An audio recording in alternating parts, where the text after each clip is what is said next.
All right, how's everybody doing today? Life is beautiful. How about you? Awesome as always. Anybody else? Doing well. Doing well. Thank you. And yourself? Incredible.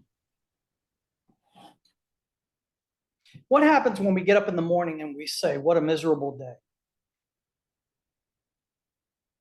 What happens to our spirit? Does it soar? The reticular activating system looks for bad things for us. So what happens with our spirit and our attitude? Negative, down. Yeah. So who's in control of your mind? We are. And how do you know you are?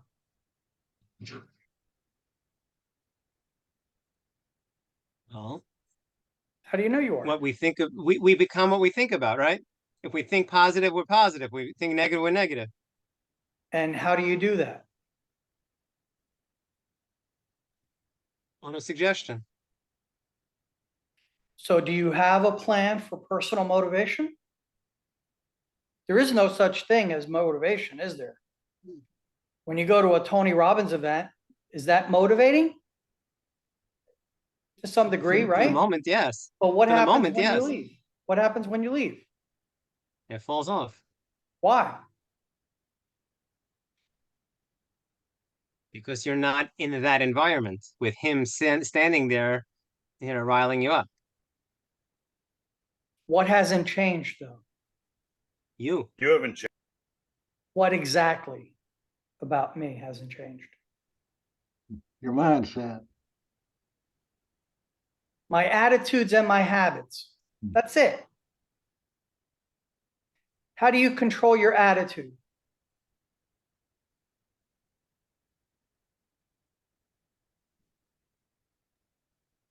By keeping everything on the positive and not the negative. Okay, but that's not specific enough. Everybody has generalities, but what specifically do you have to do to have a positive mindset? Affirmation. Okay, so you should repeat affirmations how often? As often as possible.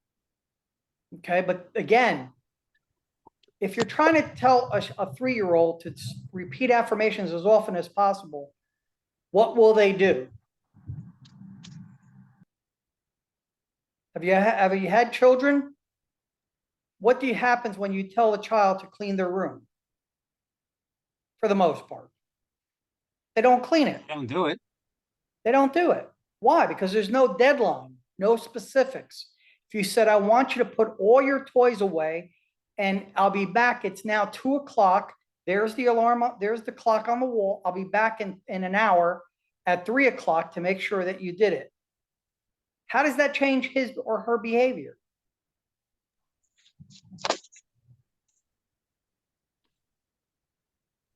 Then you have a better shot at them doing it. Yeah, because we have to tell people what to do specifically.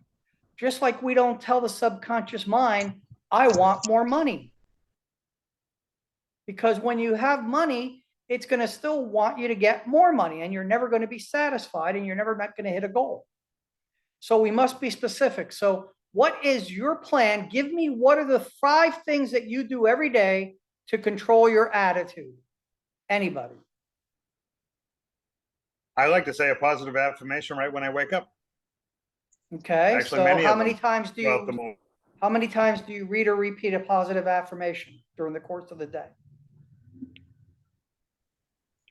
Well, I usually will repeat them at each sitting at least 5 times, and I would have to say probably 5 to 6 times a day I do this. Okay, so you repeat affirmations. What else do you do to control your attitude and consequently your behavior?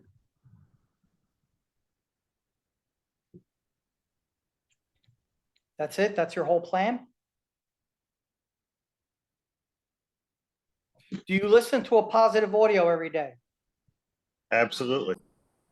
Then how come that's not part of your plan when I asked you? Good question.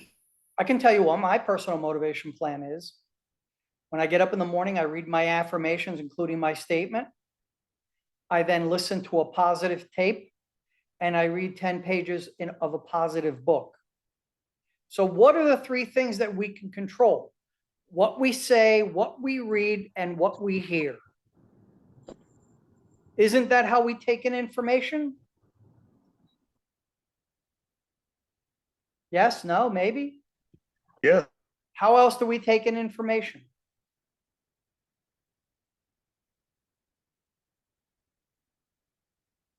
There's only 5 senses.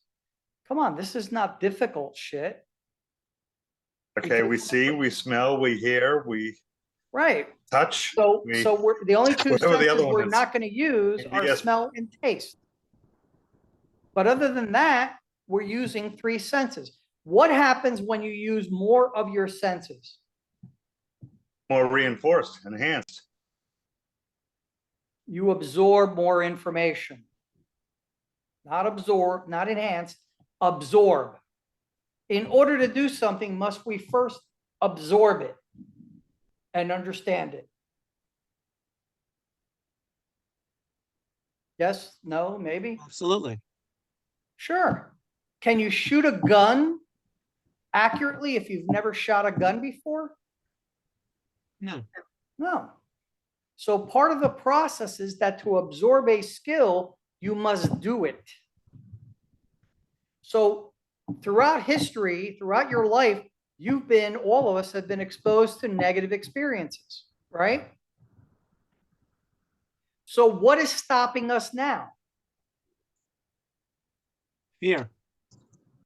Our past conditioning, right? That's what's holding us back.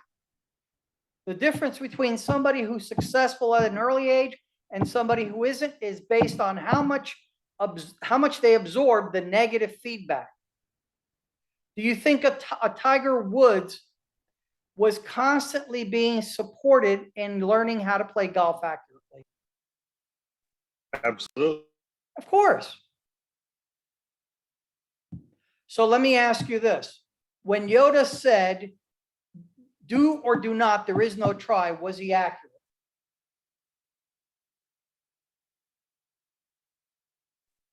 I think so. Okay, anybody else have an opinion on that? I didn't hear the question. I heard the do or do not, there is no try. I didn't hear the question. When Yoda said, there is no, it's do or do not, there is no try, was he accurate in that statement? No, Why do you believe he wasn't? because you can try without succeeding, and then you didn't, but you tried. Yeah, but if you're trying, you're actually doing. Well, Exactly. not necessarily. When we first were learning how to walk, did we try to walk? Did we succeed the first time? Oh, but we tried. Succeed, no, Well, but by that's not the doing, by question. going through the motion, you're said- trying. There is no try. There is either do or do not. Is that an accurate statement? Well, based on science, it is false. Why? Because all of science is based on what? How many times did Thomas Edison try to find the filament for the light bulb? Over 10,000. 10,000. 1,000 times. 10,000.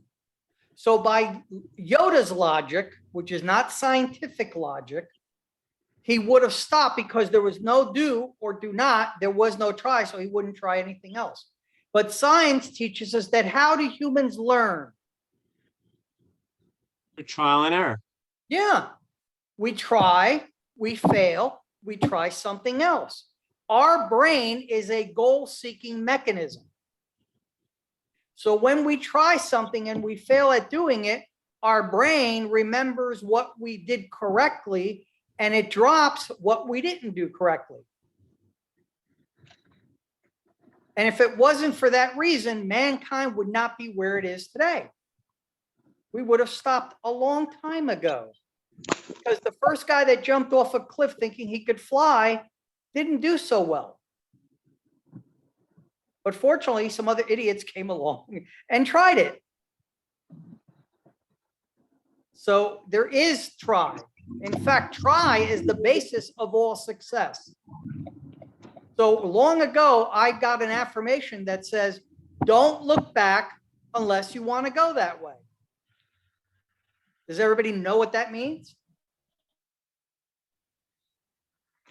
It means Means your you thoughts are change gonna your take you in the direction focus. you're focused.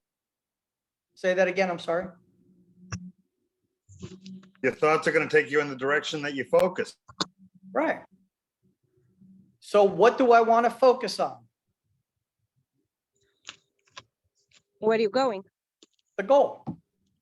What do unsuccessful people focus on? What The didn't work? obstacle. Huh? On what didn't work? The obstacles, the problems, right? And what happens if we focus on problems or what doesn't work? What happens? We get more You of it. get more of the problems. Of course. Because we manifest what we focus on, where energy flows, right? That's Tony Robbins' version of it. All right, so this call is going to be about organized planning and decision. Has anybody read this particular chapter so far? Yes, What was your takeaway from this chapter? Organized I've read- planning. I read a few times, but not recently. Organized planning. I mean, I remember another saying, 1 minute of planning saves you 10 minutes in doing. And organized planning means you have to organize your thoughts, take time to think and come up with ideas, and then put the plan in action, put it in your calendar. So what does Napoleon Hill tell us? That organized planning is the crystallization of desire into action. So he repeats again the secret, right? He says in the beginning that the secret is mentioned in every chapter, but it is not named directly. Where is it being mentioned again? Does anybody know? Can you see my screen?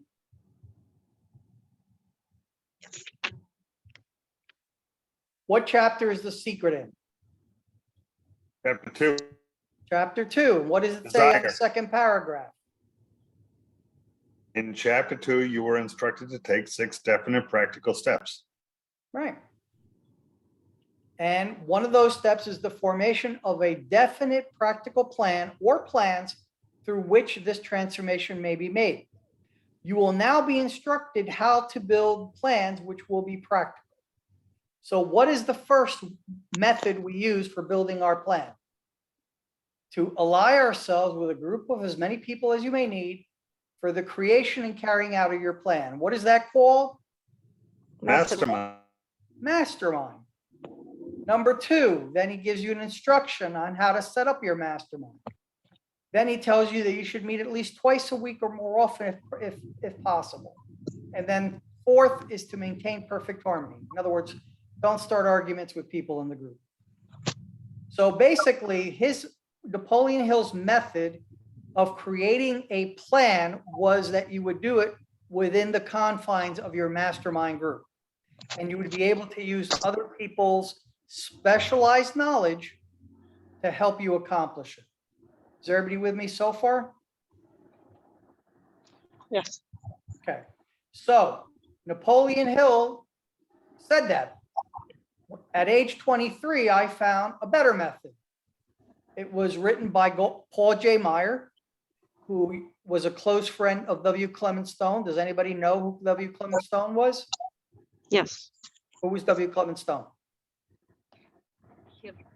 He was the founder of Success. He helped create the not Napoleon Hill. What is it called? Nightingale.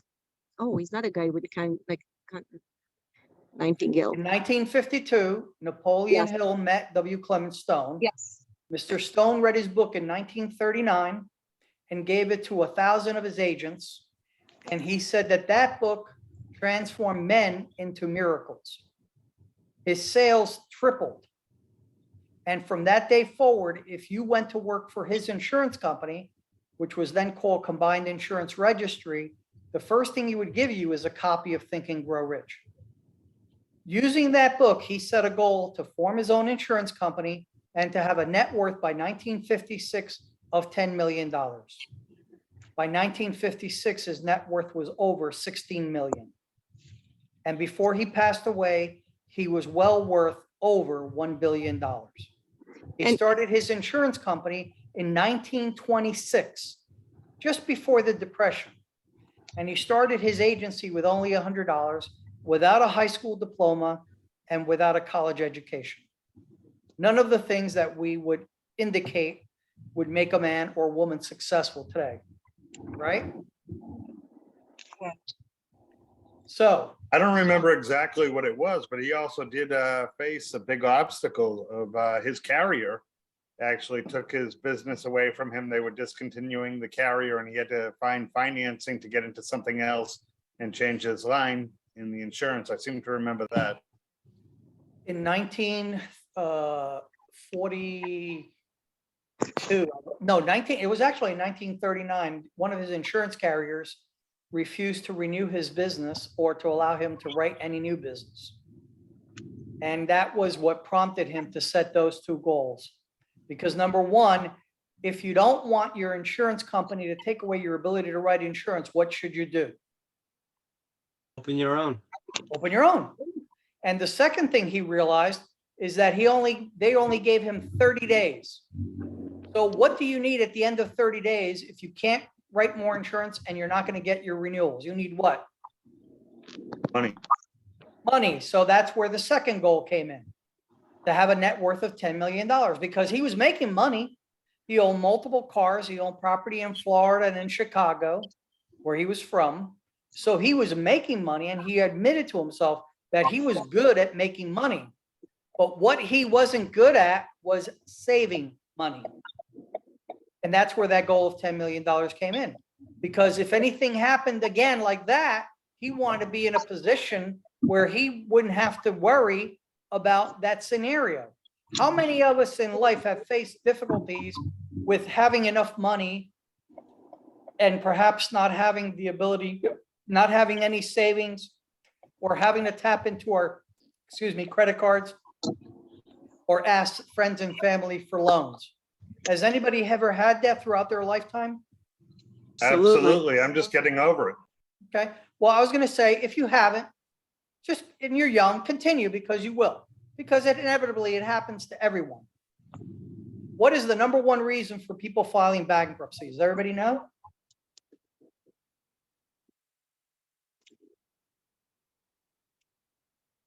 To get out of debt. Nope. No, what's the number one reason? Well, yeah, but specifically, what kind of debt? Credit card debt. Nope. Consumer. Nope. Cards. Come on, guys and gals. I went into the hospital in 2013, I was in didn't the even hospital think of for that 6 medical debt. weeks. Yeah. and my bill was $650,000 for 6 weeks. Aspirin, 2 aspirins, they wanted to charge me $20 for. Because when you're in a hospital, you don't look at the expenses. So they bill the insurance company. Unfortunately or fortunately, right? And that's why the number one reason for people having to file bankruptcy is health problems. The wife gets sick, the husband gets sick.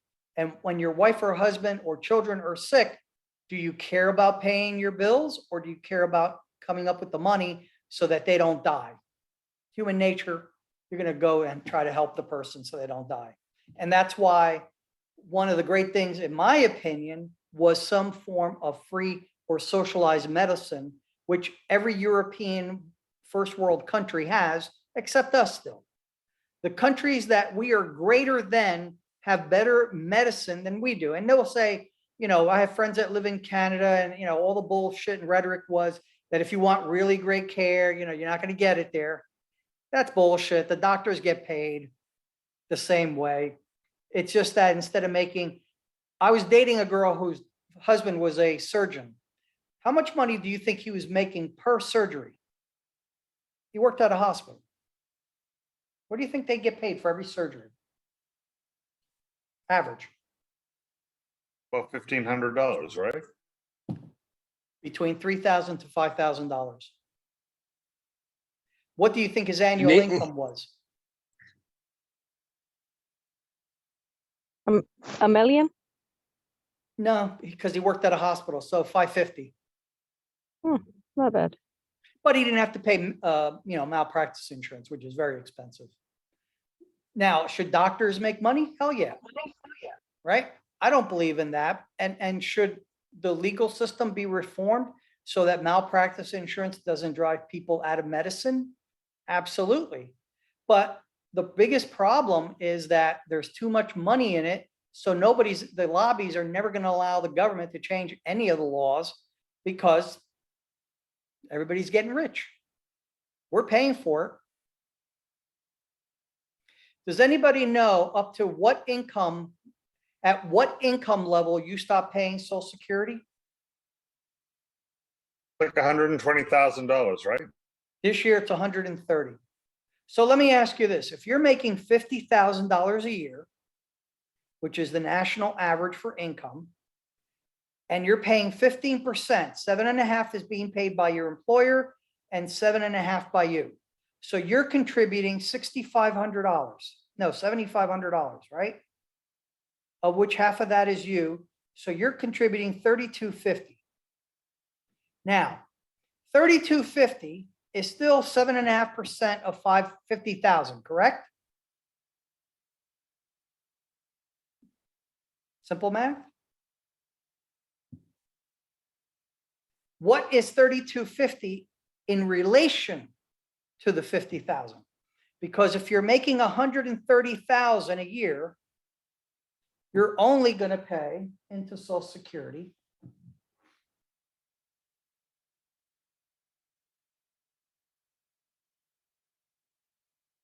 $9,750. Now, let me ask you this. When is it easier? What is easier to afford?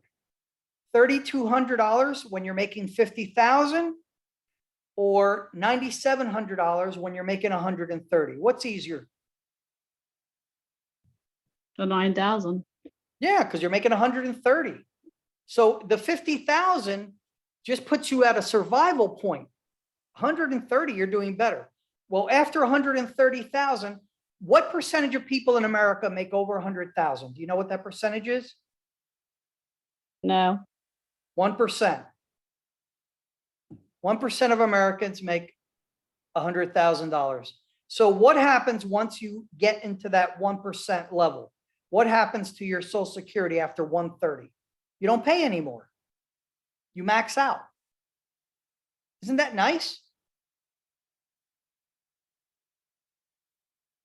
So who's paying? So 99% of Americans are the ones paying into Social Security, correct?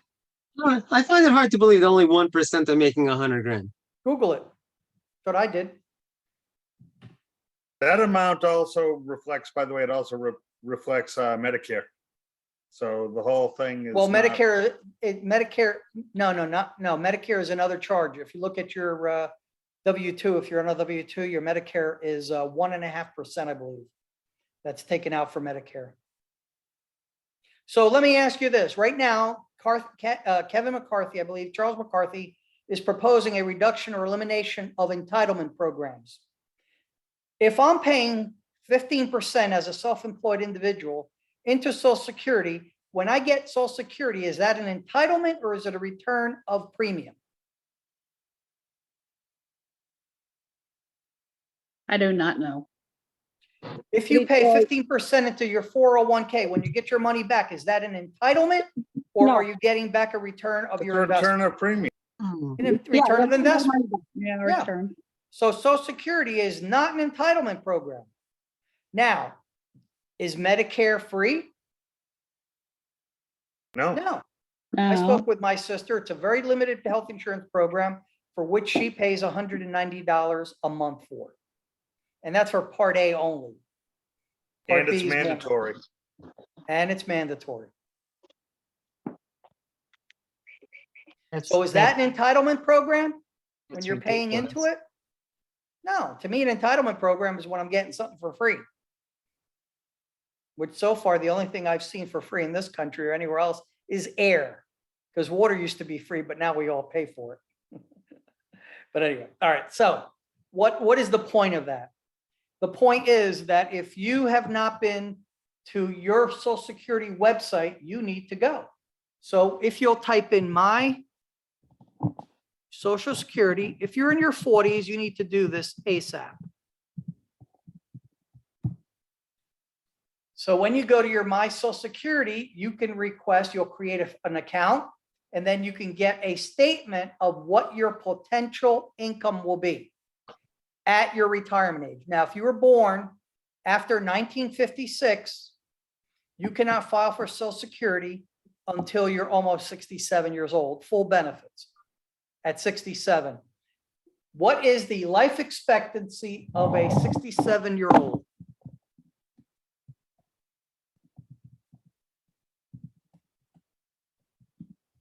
$91.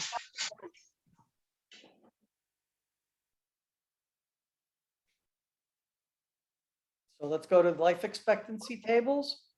And if you are 67 years old, 22, isn't it?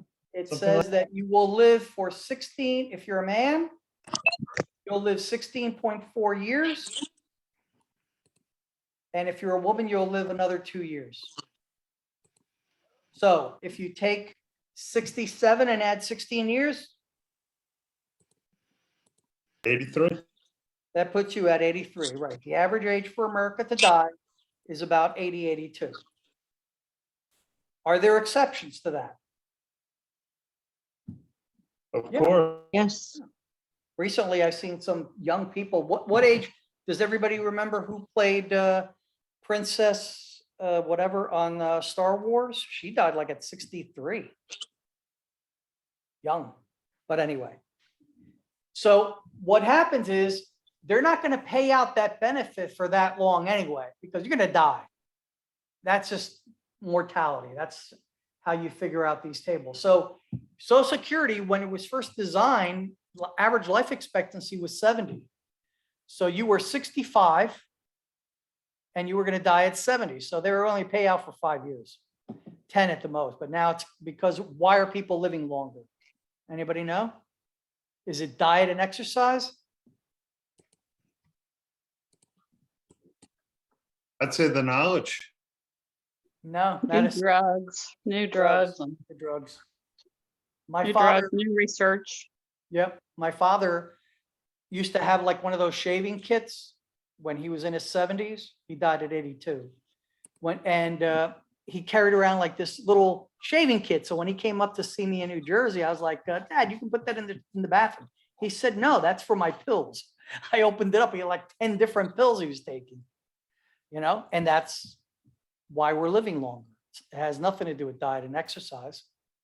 So anyway, that's a little bit off point. So let's go back to the plan of action form. So what Paul said is that, let's take a goal that most of us probably never set. Has anybody here, and use your little hand thingy in the chat box to signify if you have, has anybody here set a goal to have a net worth of $1 million and has a deadline on it? Does anybody here have that goal? Put up your little Yes. hand. So if you go on your thing, you can do it. Okay. So Galaxy AO2S, what is your name? So I have that. I don't have to say it. AO2S. First name is all I need. No? Okay. So who else? Only one you two, Lumi? Okay. So Yes. when I was 25, I had just earned $123,000 that year. I had set a goal when I first started reading Thinking Perfect at age 22 that I wanted to earn 100,000 before I turned 25. If any of you have heard my story, I had an English teacher that told me that if you weren't making 100 grand by the time you were 30, you could consider yourself a failure. And what I didn't know at that time is that English teachers were not making $100,000, right? So what I did is I took the goal planning sheet and I wrote down So when you write a goal, you can write it in the form of an affirmation, or you could write it in another way. So I wrote down, I am a millionaire. Somebody needs to mute. I hear background noise. Sorry, I can't figure out how to do it anymore. I got on the wrong. Let's see if I can find that. Hit the It's bottom. right on your screen, right where your picture is, top left or top right corner. There's a mute button and there you got Yeah, it. if you go over your image and just put your mouse on it, you'll see mute. So the affirmation would be, I am a millionaire. Okay, so my deadline for that goal was by age, oops. And that's my goal. So now, when we first, what does Napoleon Hill say? When we first set a goal, we probably don't know how to accomplish it, right? Correct? Correct. Yes, that's We correct. don't know how to do it. Why? Because if we knew how to do it, we would already have accomplished it, correct? So Yes. Correct. what are the benefits for you personally for becoming a millionaire? Somebody want to throw out a couple of ideas? Financial freedom. Okay, financial freedom. Anybody else? Time freedom. Time freedom, okay. More choices, more options. More choices, very good one, yes. Money does give you choices in life. Second career, help your children, what else? Help others. Help others. What else? Nobody wants a new car, a new house, a trip to Greece, a trip Yeah, to, of course.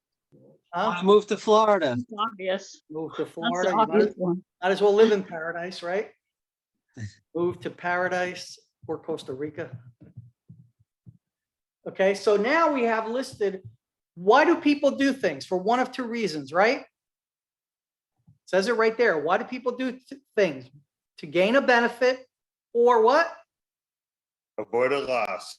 So if we become a millionaire, what are the losses that we might be avoiding? Losing your home. Poverty, for one thing. Yeah, poverty. You won't be destitute.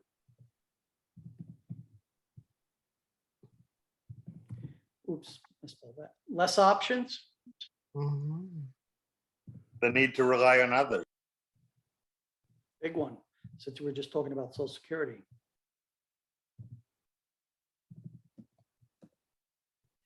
And what would we call need to rely on others? We need to rely on the charity of others. Are people charitable by nature? No. Some are, some are not. Some are. Unfortunately, I would say no. No, I know a lot of people that are very charitable. There are people, my dad's pretty charitable. All right, I need I need $20,000. Who's charitable here? When people are charitable for two reasons, when it suits them or when it's affordable, right? I mean, if I asked, why isn't this working? If I asked you for something that you weren't willing to do, you're not going to be as charitable as for something else. But anyway, okay. So now that we know the benefits, this is the motivation, right? Where does motivation come from? Motivation comes from our why, right? Our why is what gives us our motivation. So what is my why? I have many of them. So this is one of my whys. Wait, here we go, which is a Lexus convertible SC edition, which is the car that I want to get next year before my birthday in 2024. So That's nice. moving closer to my sister, who's now, she's in her 60s now. So she's 63, 64. She's been she retired early because she got out of college and went to work in teaching, moved here to Florida in 93 and while Florida doesn't pay a lot, she was smart and used her 403B and any other savings that were available.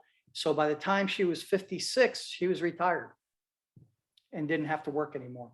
Her husband just recently retired. And, you know, and recently, because I set a goal and I put her in my statement, the relationship that had kind of soured back in the 90s, I can say that we are now close again, and I'll be moving closer to her and her kids, because she's got kids from her first marriage, 3, and adopted kids, or, you know, inherited children, I call them, from Lewis, her husband, who had 2. And since 2 of her kids were girls, she's got like grandbabies up the wazoo now. It's incredible. And I haven't met most of them. So interesting. She invited me down for Christmas, but I wasn't able to make it. So now that we have an idea of what we want and why we want it, what's the next step? Well, we have to look at what stands in the way. So if right now I don't have $1 million, what are some possible obstacles that stand in my way? Limiting beliefs. Okay, so attitude and beliefs, right? What else?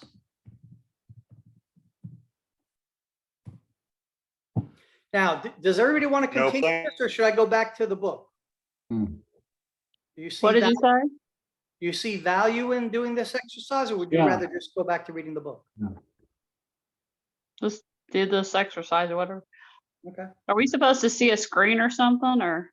yeah, just see- it's being I see shared. you. And can you see the screen? No, I just see you. Is anybody else having? see the same screen. problem? Check your No, I see the view, list. I see it. check Oh, your you do? view, Huh?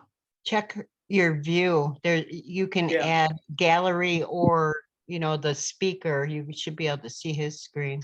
Oh, I have it checked on If you go- standard and I If you see go to the whole more, screen. like, yeah. I have 2 Does- screens, so I get to see everything. oh. Well, I'm on my phone. Oh. I don't- Yeah. Oh, possibly I that's- see it now. I see the screen. Okay, so what else would stand in the way of having a net worth of $1 million? No plan. Say Not again, knowing how to do it. okay, lack of knowledge, right? No else? work. No work. Not working. Okay, that could do it. Or no income. Right, what else? Fear. Fear, always. Fear of what? Doing it right. Fear of success, fear of failure. Okay. As humans, we're born with 2 fears. Do you know what they are? Fear of death and fear of being alone, I believe. Actually, when you Fear of hold the criticism. baby, when you hold the baby and you aren't holding it correctly, it's afraid of what? Falling. Falling. So we have a fear of falling, correct? When does a baby cry? If you're holding it incorrectly and it doesn't feel secure in your arms, will a baby cry? Hmm. Yes. As a father of 2, I learned that lesson. What is the other time that a baby will cry its lungs out? Hungry. It's Hungry. Hmm. Those are your 2 fears. Hmm. Fear of falling and fear of hunger. Everything else is a learned fear. You learned everything else by conditioning, okay? So what else is a possible obstacle? Could Well- it be your environment or the people you surround yourself with? Yeah, it's hard to be a petroleum engineer if you're living in, you know, a state that has no oil, right? So it could be your environment, right? So when we talk about lack of knowledge, what kind of knowledge do we need? Specialized. specialized knowledge. Yeah, so for me, when I wrote this list out at age 25, I had most of these. I didn't have the no income. I had just concluded making 123,000. But for lack of knowledge, what knowledge did I feel I needed to have? how to invest my money, correct? That's the lack of knowledge, isn't it?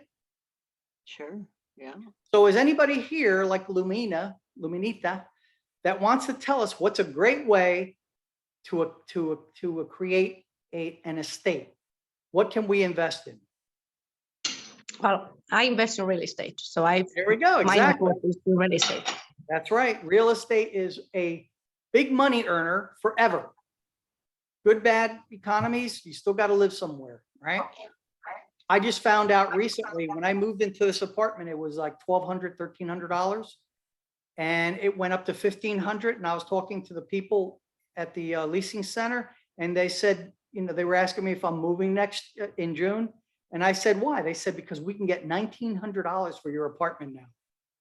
And I'm like, why? What's going on? They said, that's the market. So interesting, right? So there's 3 ways we can accumulate cash. One is through real estate. So I went and got every single book there was about real estate. And I read one book that influenced me more than others.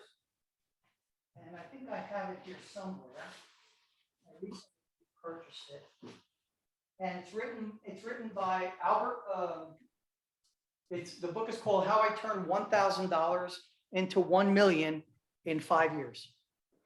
And the author of the book was William Nickerson. And Mr. Nickerson was a school teacher, so he wasn't making a lot of money. But what he would do is he would buy beat up homes and fix them up over the summer. He'd use his high school students. He'd pay them, minimum wage or whatever to help them, do some of the work. And he did the rest of it himself, sweat equity. And then he would rent these out. Well, in 5 years, he was making more money from rental income than from his school teaching job. So he left it and he wrote a book about it and it became a bestseller. The other thing, what's another knowledge that we can use? So real estate is one way to create a fortune. What else? There's 2 other ways, actually. Stocks Market. are marketable securities.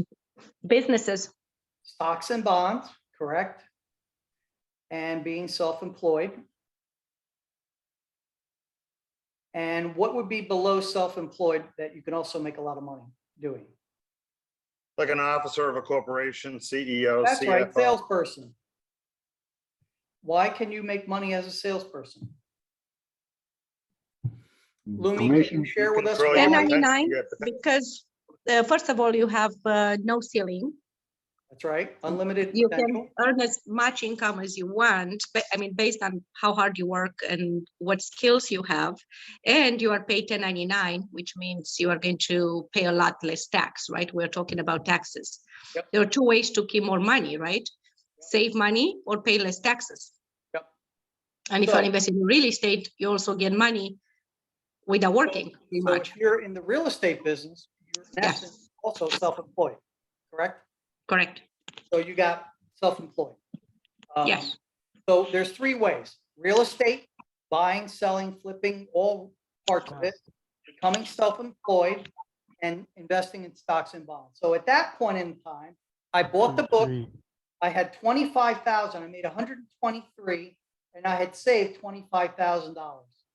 Now I'm a newlywed, recently married, like about 1.5 years it had been.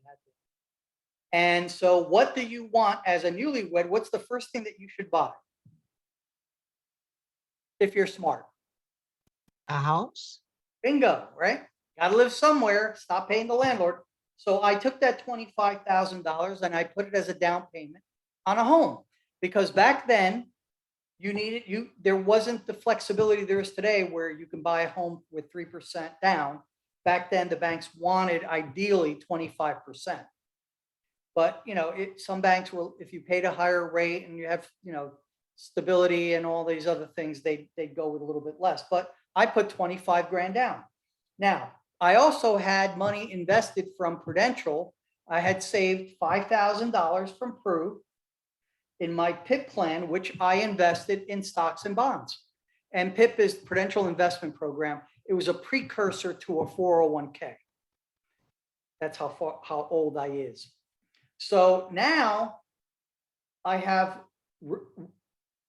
what happens? Does anybody remember what happened as soon as you bought your first home?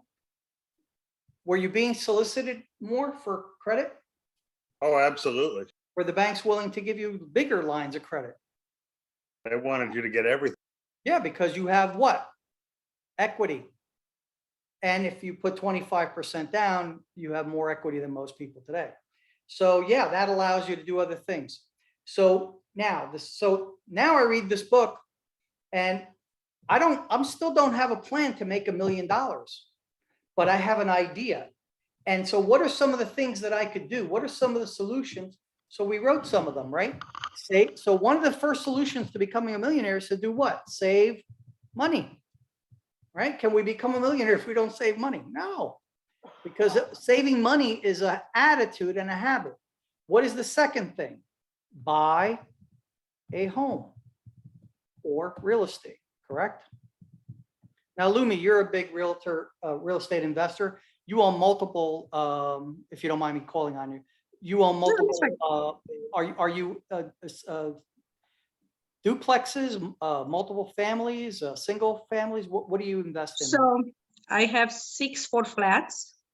I just finished actually building one with a partner, and a 2 flat and 3 condos and 2 vacant lots. But the money is in the 4 flats, so it's better to have more units because you have more income. And this recently with the rents have increased in the last 3 years about $250 per unit. You have a 4-plex, 250 times 4, that's $1,000 a month. The expenses are the same. Well, taxes maybe went up a couple $100, but you get $1,000 more a month. Mortgage stays the same, right? So my expenses stay almost the same. Income increases tremendously. On the condominium side, monthly assessment went up, property tax went up, rent went up too, but still a little bit ahead of the expenses, but you are not making the same profit. You're in the Chicago market? Yes, I'm in Chicago. Okay, so expensive homes out there? Well, I think Average 3-bedroom, 550, 650? No, not even. It's more like 400,000.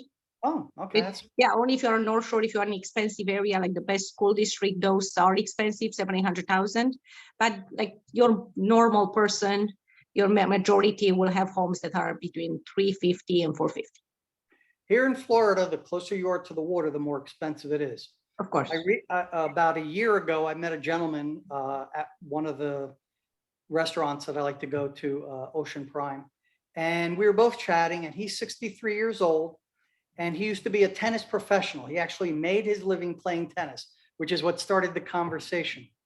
Currently, he owns 32 properties in St. Petersburg, which St. Petersburg has become so expensive. Anything near the water is $5, $10, $15 million. But of course, he wasn't buying near the water.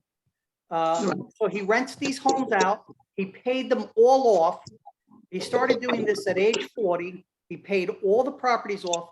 He now has between 32 to 35,000 a month coming in just from rental income. And because real estate is so expensive in the St. Pete area, he doesn't buy residential properties anymore. Now he's investing in storage units, which is when he started explaining the numbers to me of how much you're actually getting per square foot in a storage place. It's incredible. Much better than residential. So I was like, next time you're going in on one, let me know. I'm a player. So again, lots of different ways of achieving success with real estate.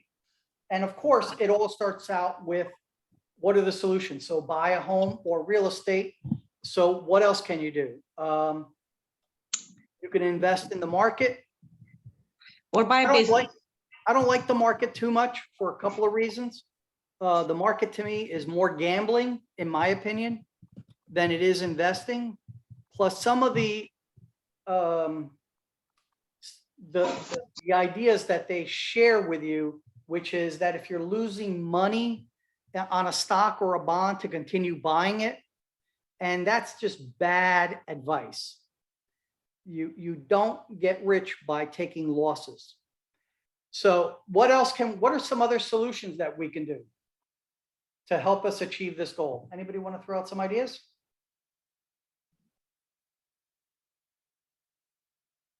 So how do we handle attitudes and beliefs?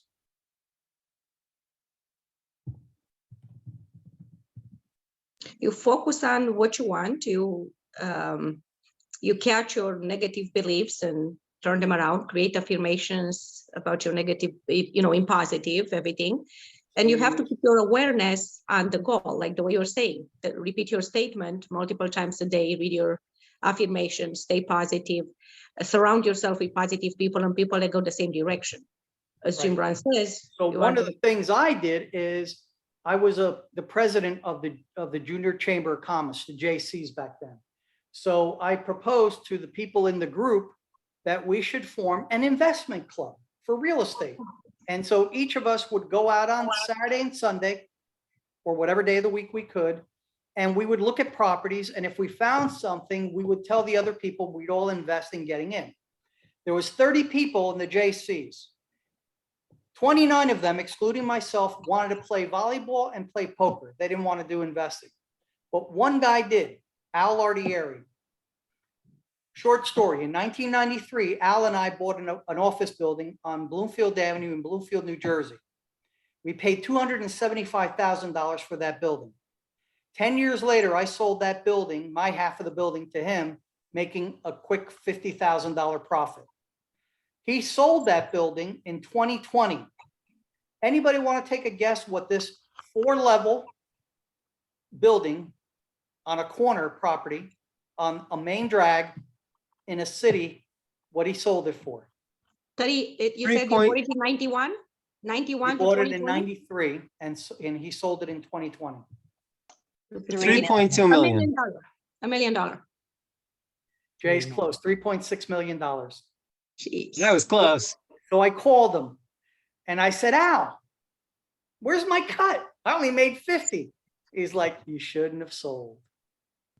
But he did sell because what they did is this contractor came in and bought the entire block, leveled it, and built what? New building, new office buildings and condos on top.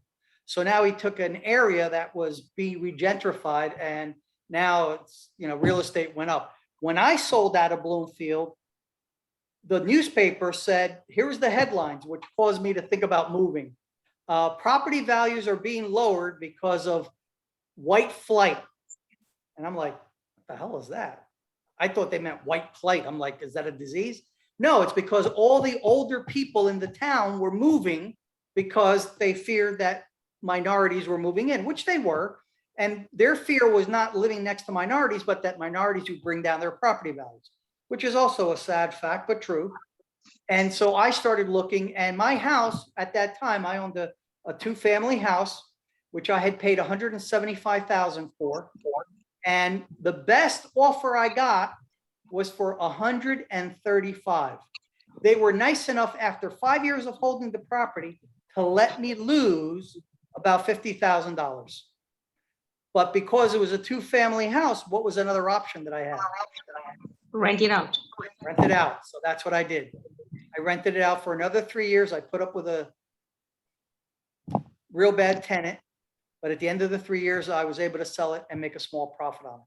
But again, if I'd held to it longer, I would have made more money because the market then rebounded and it became worth over $200,000. The problem was that the property, rule number 2 is never be too far away from your properties unless you have a real estate management company. I was an hour and a half away. So anytime there was a problem, it was a haul to get there and back. So, but there can be money. So what are some of the things that I did? So I opened a savings account. Back then it was a passbook savings. That's what we had. I opened a savings account. I decided to start saving $100 a week. I didn't know how I was going to do that. But if you set a goal to save $100, you know what you'll start to realize? How much money you throw away. I had Netflix today. I just did this recently. I have Netflix, Hulu, Disney, Paramount, and HBO Max. And they're not expensive. They're $5, $10, $15, right? But if you have 10 of those services at $10, that's $100 times 12, that's $1,200. In 5 years, that's $6,000. Not so cheap. And what do I get for it? What can I hold? Nothing, right? My phone bill is $160 a month. I'm looking to get one of those senior citizen phones. I don't qualify yet. I think I do maybe. After 55, I think you do. Because, Go to Mint Mobile. It's pretty yeah, cheap. I saw Ryan Reynolds, yes, $19 a month going to Mint, which is actually T-Mobile, which is a fine company. I've had it for like 3 years and it's been very good. T-Mobile, I mean, Mint. Mint is perfect. Yeah, because right now, I'm with Verizon, my bill's $160 a month for unlimited, but since I work out of the home, why do I need unlimited data when I have cable, cable TV? So what else can we do? So what we can do is we can join a mastermind or a group of people that are like-minded as us, and a group of people that invest in real estate. We can join a group of people that are self-employed. We can join a group of people that are into investing money in stocks, bonds, whatever you want to do. And what are we doing when we do that? We're increasing our knowledge. So out of everybody that I invited to join me, only Al and I did it. And now our plan changed. My goal had been to have to, in 5 years, own 10 properties. Each property producing $1,000 of net positive cash flow from the real estate. Very unrealistic goals, because I'm not going to get 10 properties to appreciate that much in 5 years. Also, trying to buy positive cash flow properties in the Northeast is not easy to find. You'll find properties maybe that are break even or actually negative cash flow. What we did is we bought only 2-family homes that had a full basement and a partial attic. And Lumi, can you guess what we did with those full basements? Made them apartment. Bingo. And so if the house is a negative $100 a month cash flow, the new apartment's going to give me another $1,000 to $1,500 back then. Now I'm in positive cash flow. And the attic apartments, I made them into little dorm apartments for college students because we bought around college areas.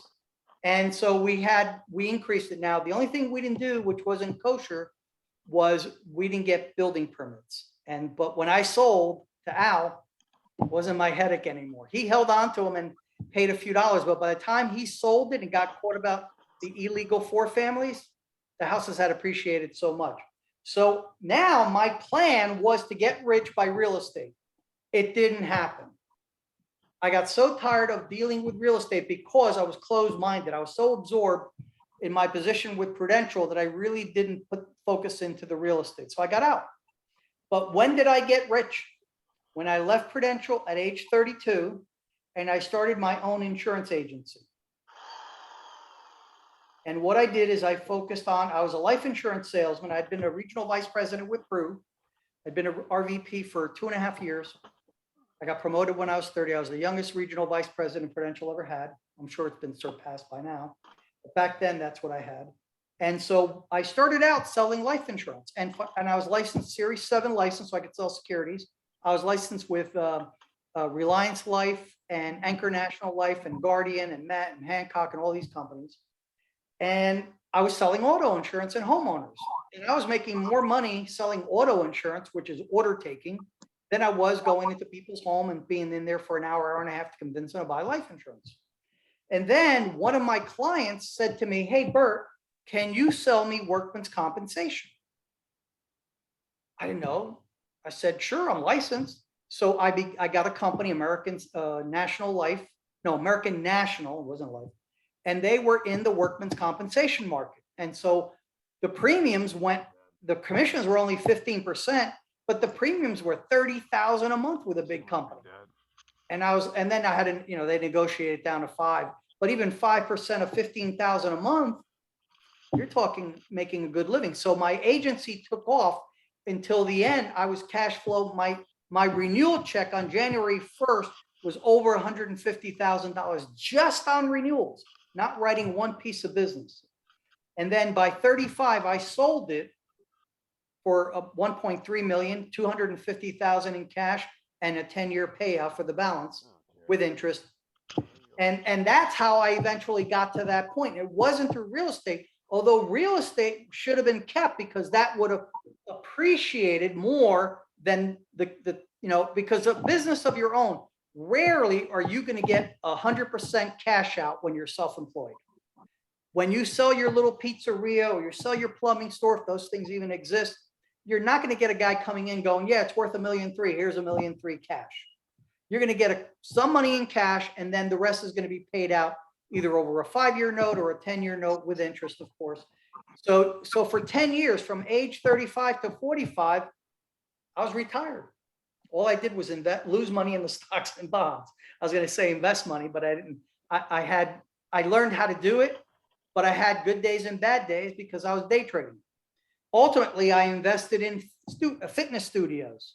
And so in New Jersey, I own 5 fitness studios with my partner, who's also my girlfriend.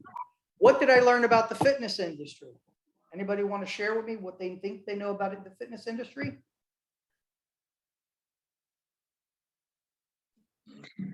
Lots of people signing up, but they don't show up at the. That's right. gym. A huge turnover.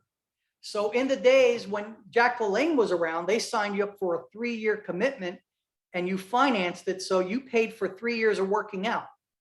Now, most of the gyms don't make you sign a contract for a year. So you're on month to month. So you sign up, and then what do you think the average person stays on as a member of a gym? Anybody want to guess? 1 to 2 months. Okay. 3 years. They don't show up, but they pay. Hold on, I'll be right with you.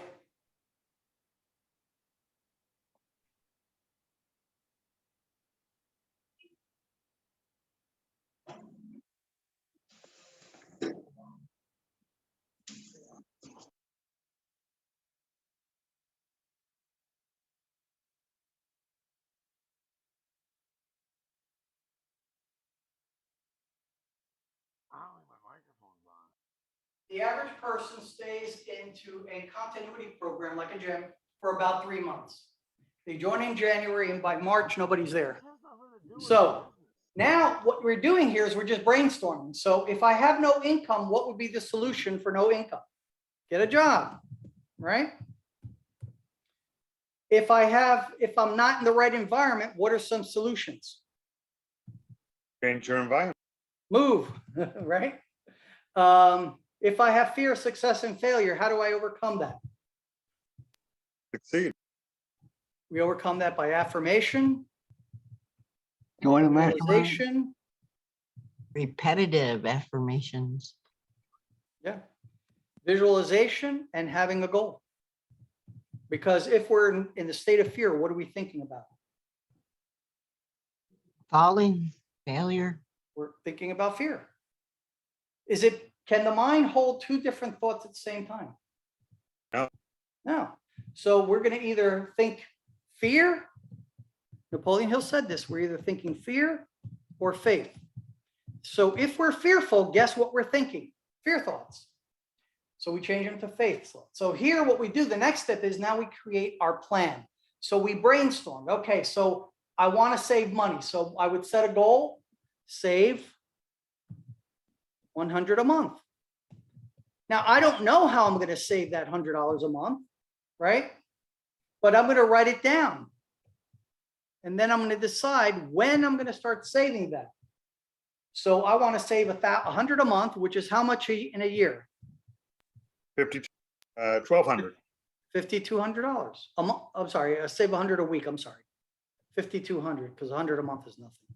Or it might be 100 a month to start off with, but if I save 100 a week, that's 5,200. So if I wanted to save 100 a week, what could I do to make an extra $100 a week? Anybody have some ideas for me? Well, the first thing you can do is bring your own lunch to work. Okay, so Drive Uber. we can look to cut expenses, right? So So drinking, Not expe- smoking, any of the bad habits. yeah, so I can cut expenses. I can get rid of Netflix, Hulu, and all that, because at the end of the day, I'd rather have a vacation than all that crap, right? I can look to reduce my cell phone bill. What is everybody here paying on average for their cable bill? We got rid of ours. Don't need it. Okay, exactly. What about Yeah. internet service? What are you paying for that? I think it was 60. 60 a month. Yeah, I'm paying 100. 85. 72. So, and but that unfortunately, we can't get rid of. Some cases, internet, but we're all paying, and what do we get at the end of the year if we spend $720 on internet? What do we have to show for it? Nothing. Well, Nothing. So it's air, right? It's all air. Right? At least if you went out to dinner and spent $60, at least you'd have memories of a nice dinner, right? But we need the internet for our businesses. Do you? Well, you How can. can we get free internet? go to the coffee shop. How could we reduce, if we have a neighbor, what can we ask to do? Pay half of their internet and share it? I mean, does everybody There are need some their people own that do internet that. connection? Huh?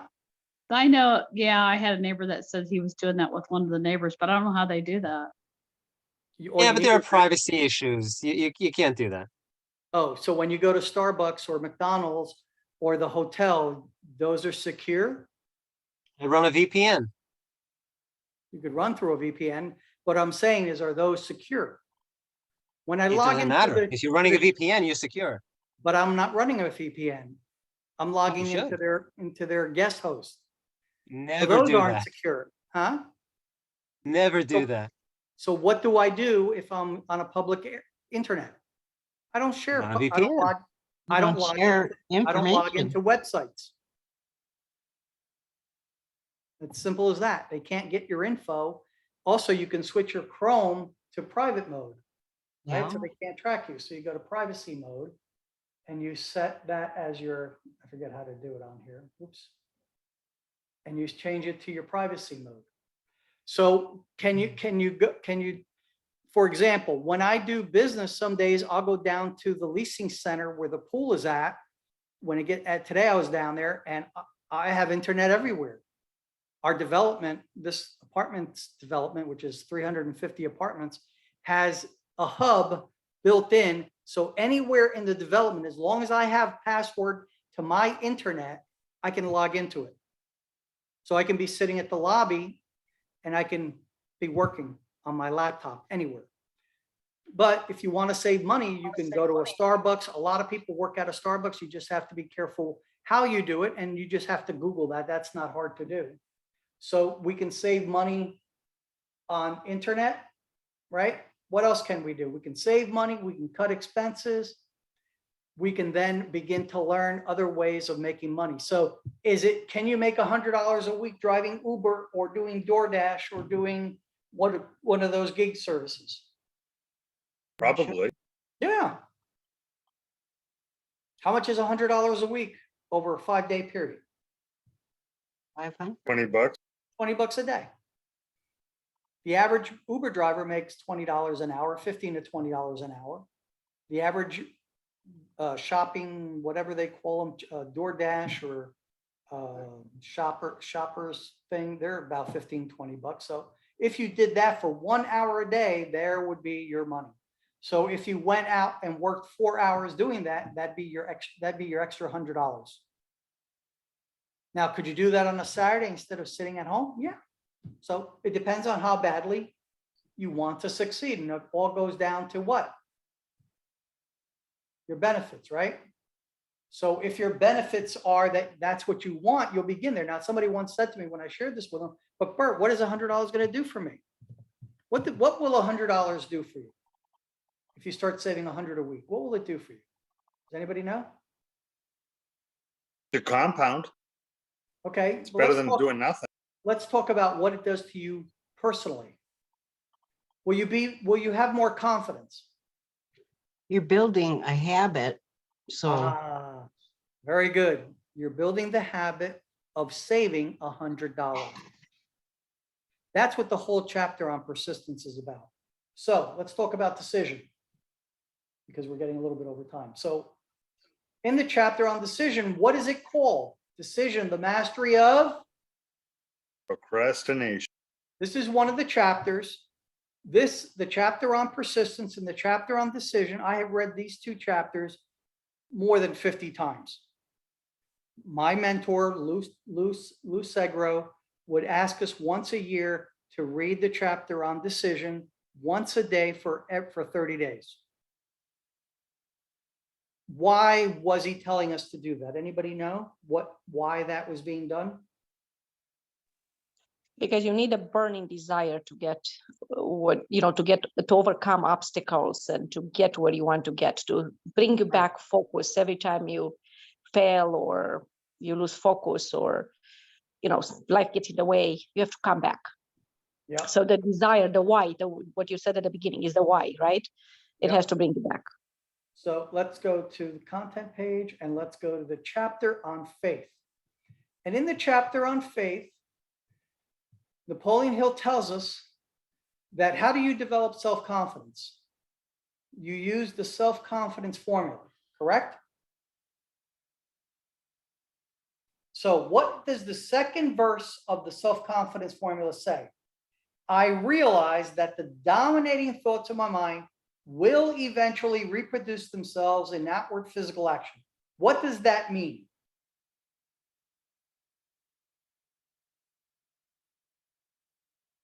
Anybody want to take a guess?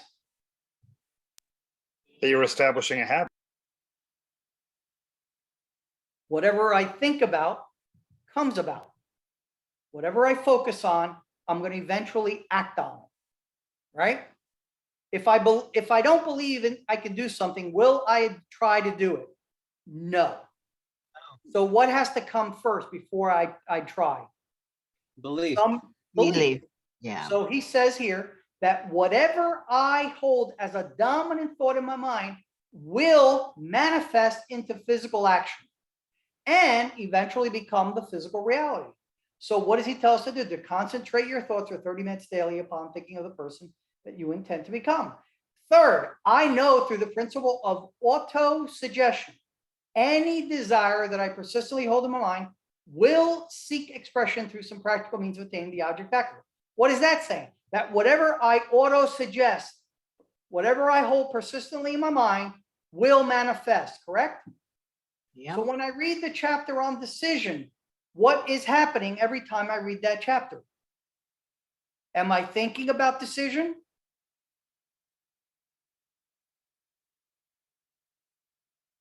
The answer is yes. And so the more I think about making decisions, what is that going to create a habit of doing? Making decisions, correct? Yeah. Following through and So let me ask you this now. When people make decisions, do they do A, think about it and talk about it with their friends, or B, write it down on a piece of paper first? What do most people do? Think and talk it up. They sit down and talk to who? Do they talk to experts, or do they talk to their mother, father, sister, brother, anybody who's within earshot? people that are Anyone in the not experts. They don't speak to experts, do they? Most people don't speak to experts. Right, exactly. One of the affirmations I learned early on was that you don't ask for advice about jewelry from the butcher, and you don't ask about meat from the jeweler. So if your parents were never self-employed and they always worked for corporations or unions or police jobs or firemen, what is going to be their thinking about you becoming self-employed? You are foolish. Right. What are they going to tell you to do? Don't Get do a job. Get a that secure has job. pension and Yeah, benefits. go get a job. What did we tell all the young kids that now have mortgages for student loan payments? What did we tell them? Come on, we all told our kids it, right? What was it? We told them. Get a college education. Get And a then good what? job. Get a And then good you'll get a job. good job. Was that true? No, No, it No. was not. no. So, can you make a good income without getting a college education? Absolutely. Absolutely. Give me two examples of two individuals that are billionaires that never completed college. Robert Steve Hollis. Jobs. Huh? Steve Jobs, yes. Who Yeah. else? Zucky, Facebook. What's his name? Zuckerberg. Zuckerberg. Yeah. Did and- Bezos graduate? No. So there's 3 billionaires that never graduated from college. Isn't that amazing? But, so Well, what did, huh? They did go to college though. I mean, Zuckerberg They went. started the idea in college. The I money went too. came- I went in the front door and I went out the back door many times. Right. I cut He's- classes. I graduated. The idea came from the college, the funds came from college. Bill Gates, his parents were friends with the guy that had and they live next Let me door. ask you this. Where did computer. Bill Gates, where did Bezos, and where did Zuckerberg live? California, Where in California? What were they Palo near? Alto. Palo Alto. Silicon Valley. Palo Alto, Silicon Valley. Yes, So how many billionaires in the technology industry came from New Jersey or Pennsylvania? Just as None. rich areas?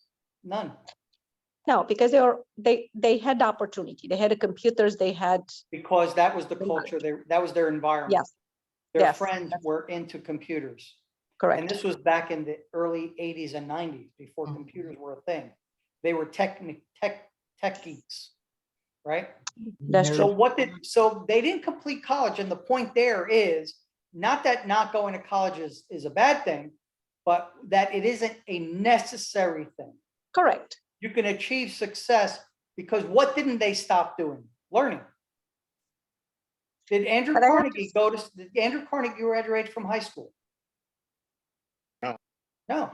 Right. And Andrew Carnegie built libraries with all his money because he Wow, felt. aha, yes, that's right. He People donated need- over $133 million to build libraries. Do you know why? Because he knew that he was helped to have the books that he read. That's to get right. what he wanted. See, your And the one- education doesn't stop at college. You can become self-educated. Correct.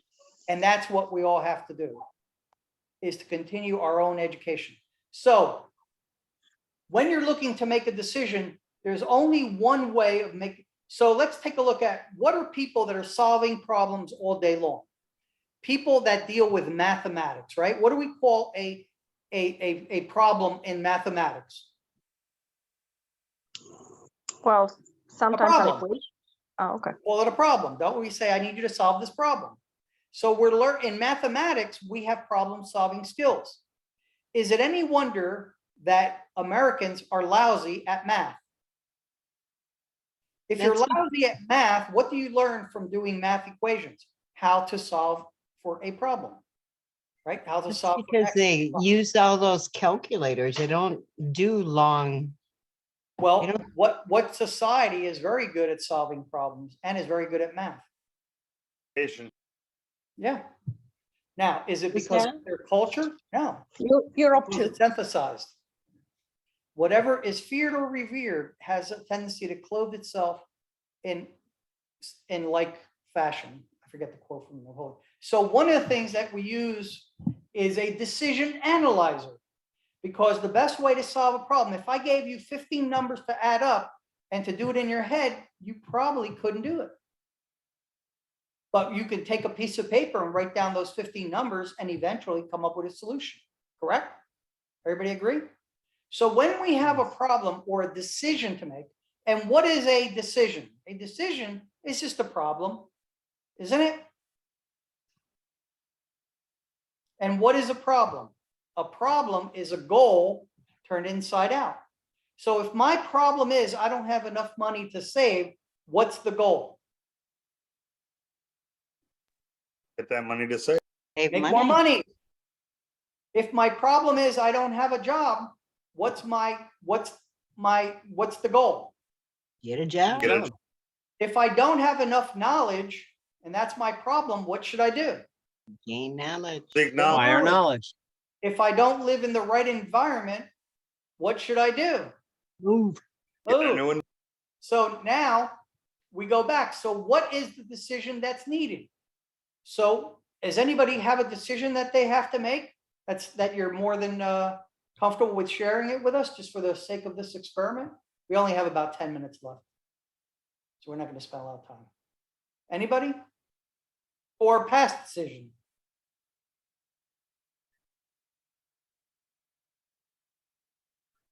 Okay, so I'll You give mean you, a goal?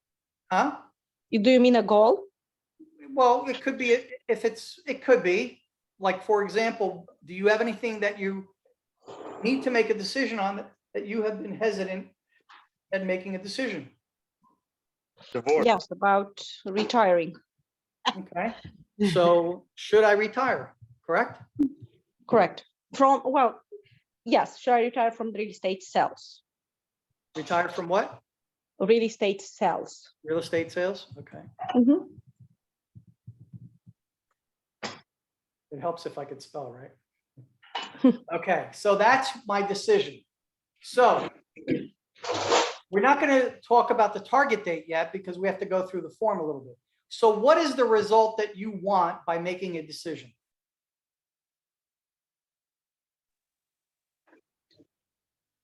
Well, I want peace of mind. I want to make sure that I took the right decision. Okay, so you want to make sure that you maximize your retirement income, correct? Well, I'll still work. I mean, I'm not going to stay on the beach, nothing to do. I'm only 48, so. But I Okay. just don't want to sell real estate anymore. I can make a lot more money just investing in real estate. Okay, And we- so you want to maximize, Like the result you want is you want to maximize your income while Yes, having more time to play around? correct. Okay, more free time.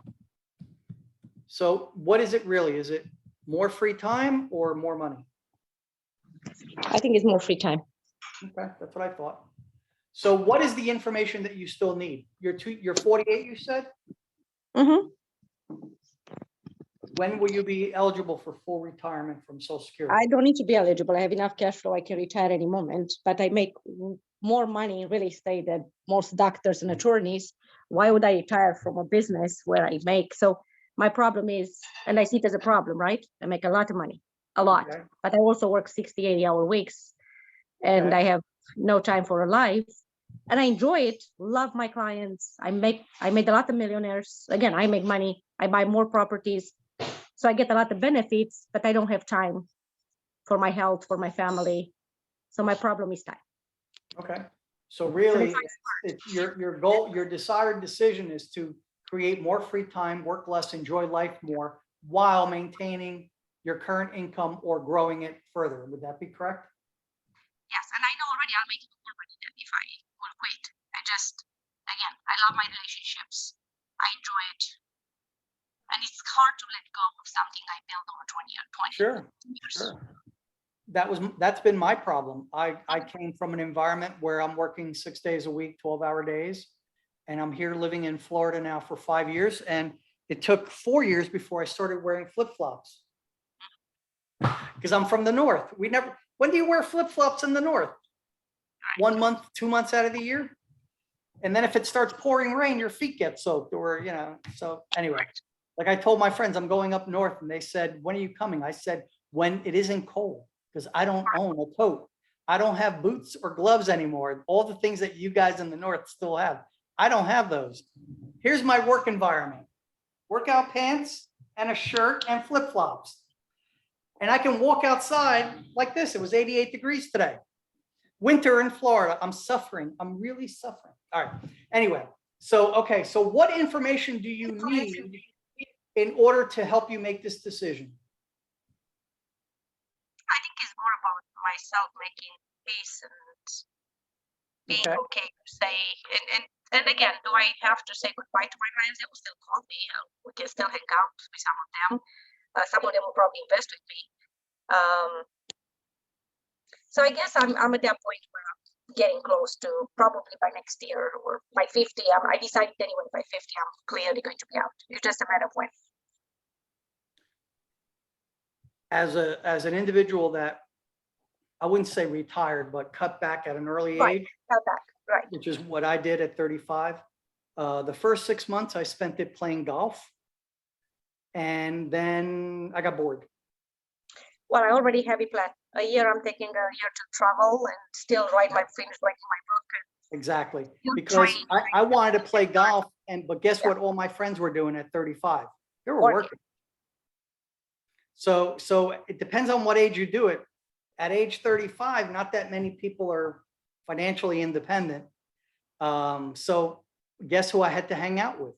Older people.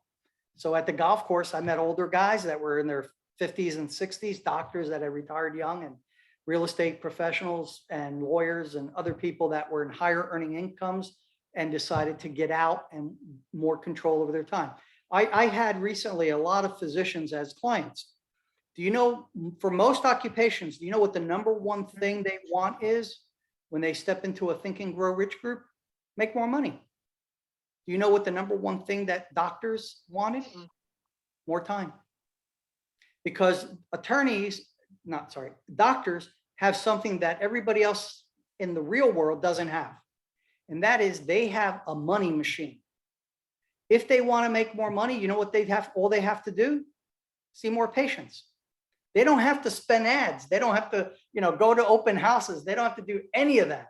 And do you know what they all wanted to get involved in? The number one thing they all wanted to get involved in? Take a guess, Lumi. Real estate? Real estate. Real estate. Why? Because it can be passive. But they were looking to invest in apartment complexes like this, which are 350 apartments, 400 apartments, because the leverage is there, for a lot of things. But yeah, that's what they wanted. They did not want me to help them. One of them, I helped them get a PA to help out, to take over some of her rounds in the hospital. We helped her to hire a part-time doctor. She was a mom and was physician.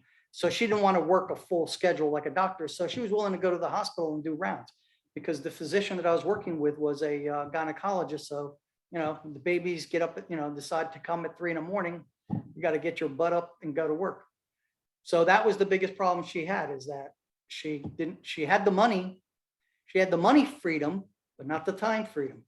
So one of the things I put into my statement, and I put it into hers, was that I have time and money freedom in my life.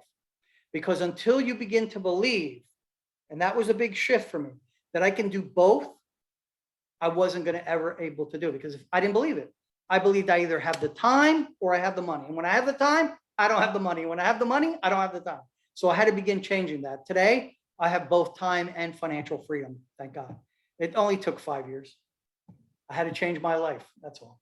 So what information do you need to help you make this decision? I think it's more of a mindset thing for me. The Mhm. information, like I said, I have it. I put everything on paper.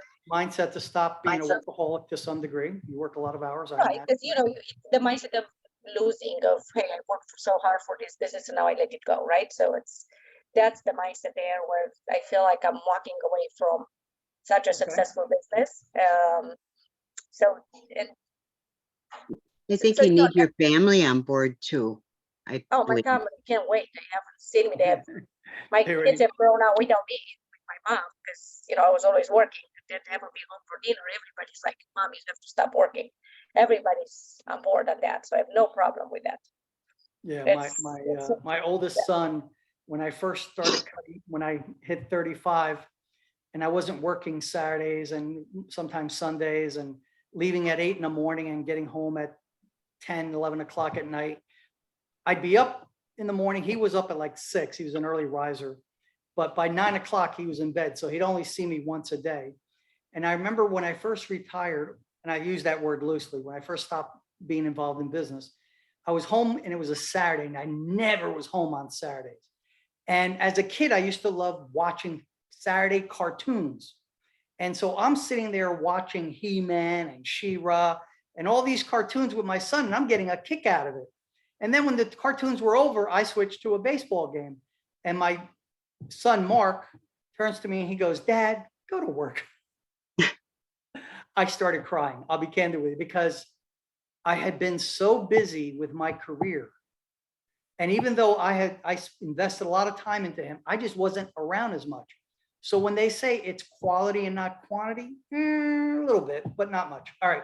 So what are some possible decisions that you can make, Lumi, to help you work less? Can you hire more agents?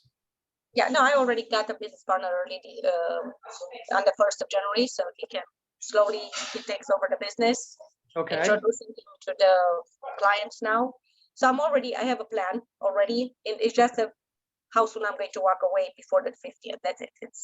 And I'm kind of probably next winter, I want to be in Australia, summer work. So I'm down in Chicago winters. This will be my last Chicago winter at home. Okay, so for the purposes of this form, let's just go through it so that everybody learned from it. So what are some of the decisions that you could make to work less? For me, it was finding a partner, right? Because now I have somebody who is financially invested. And that's when I formed my gym business. I had a partner. It was my girlfriend, which isn't always the best idea. So I could find a partner, hire a partner, like hire a manager, I'm sorry. Would be one Yeah, so- idea. So Another one was get a partner. What else could we do?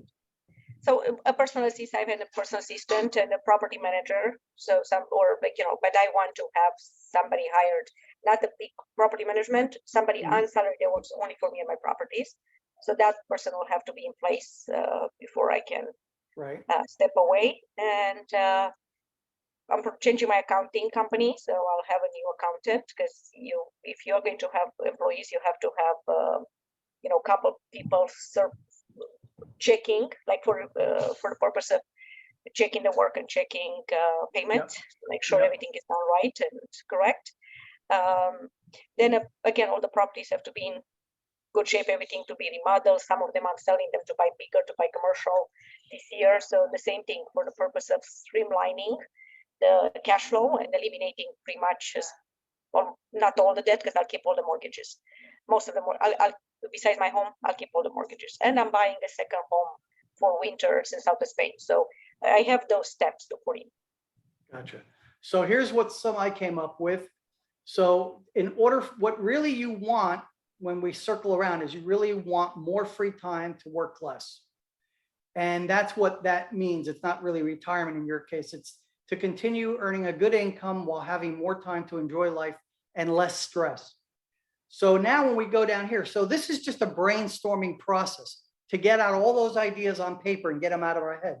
So some possible decisions would be to hire a manager, to get a partner, to get a good accountant, and then to decide also what to do after I retire.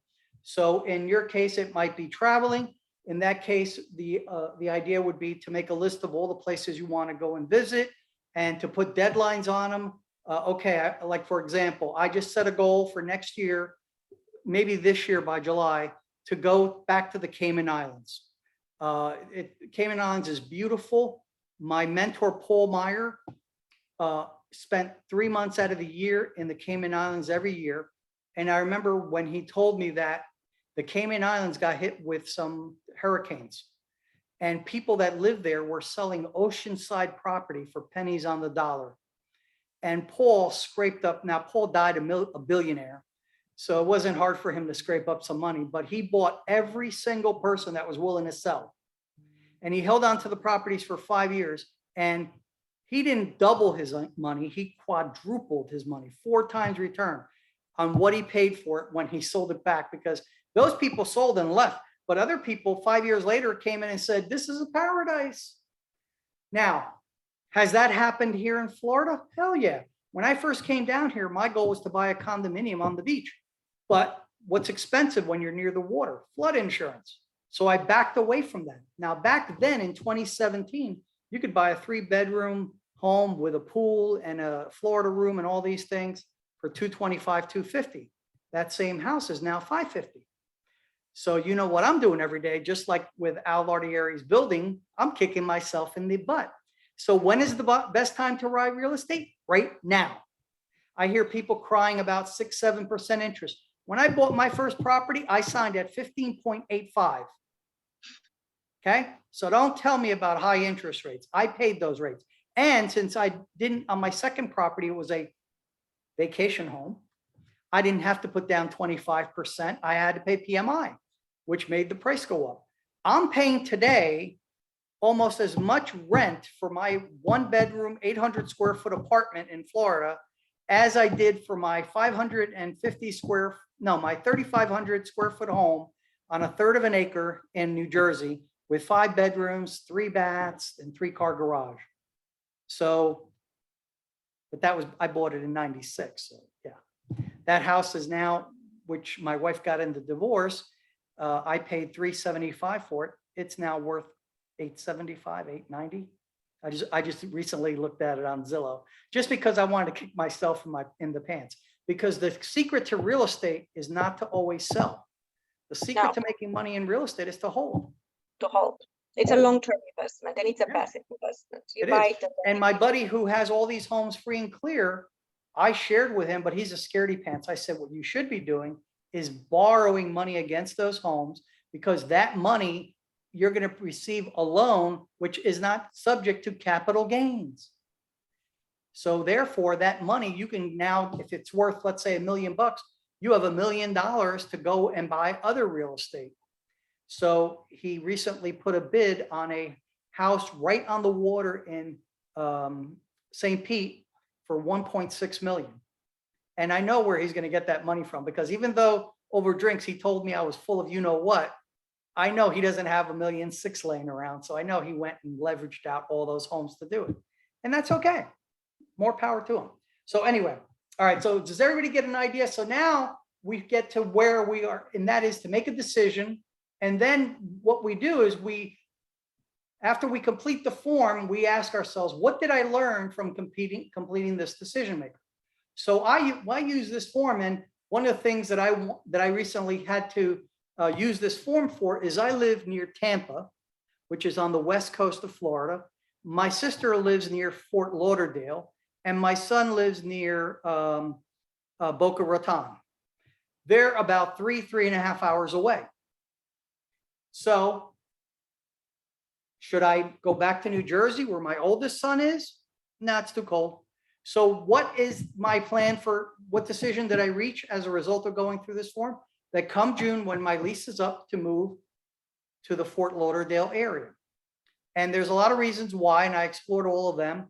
But the main reason was I'll be closer to my sister. She's getting older, and we have some, when you get older, you start, seeing, realizing that, you might have a couple of regrets in life and so forth. So what I'll do is tomorrow is I will email you guys both of these forms, and you can watch this video again to help you reach these decisions. What I suggest you do is, if you haven't read the chapter on decision, read that chapter. Organized planning, simple chapter. Decision is the important one, because you want to get it in your mind that you need to start making decisions about your life. And the best way to make a decision is, you don't really need the form, is just get a piece of paper and write down what you want to decide about, and then list what are all the obstacles that stand in your way. Because really, you can use the goal setting form for decision making. Because what is a goal? Goal is just a decision. So does anybody have any questions as a result of this call? Any questions? Did you get value from this call? Yes. Great. What is the one value you got from this call? What is the one thing you learned? I'm going to go around with everybody, by the way. So We Well, have to be precise in our decision. We have to make up our mind and follow through. So the one thing I would like all of you to do is decide when you're going to be a millionaire. Now, if you already have $1 million, which is very feasible today because of 401ks, et cetera, is when will you have your 5 million? If you already have 5, then it's 10. If you already have 10, then it's 20 million like me. When will you have in your possession $20 million in net worth? Not necessarily, cash. It can be net worth, free and clear. So that's one decision I'd like you to make. So Natasha, what did you learn as a result of this call today? Anything that you want to share?